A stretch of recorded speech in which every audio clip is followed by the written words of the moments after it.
Donald Trump দাবি করেছেন, যুক্তরাষ্ট্র ভারতীয় পণ্যের ওপর মোট শুল্ক প্রায় 50% থেকে কমিয়ে প্রায় 18% করবে। তিনি এটিকে এমন এক চুক্তি হিসেবে তুলে ধরেছেন, যেখানে ভারত রাশিয়ান তেল কেনা বন্ধ করতে সম্মত হয়েছে।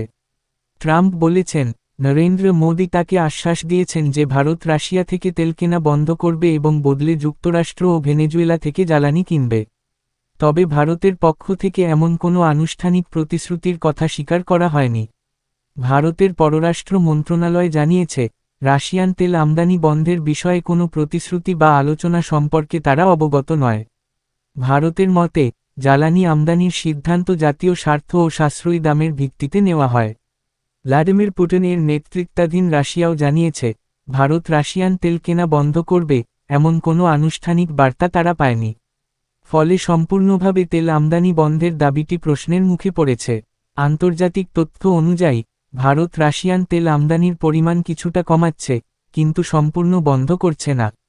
বিশ্লেষকদের মতে, এটি সরবরাহের বৈচিত্র্যকরণ, সম্পূর্ণ বিচ্ছেদ নয়, কারণ সাম্প্রতিক বছরগুলোতে ভারতের মোট তেল আমদানির প্রায় 40% রাশিয়া থেকে এসেছে।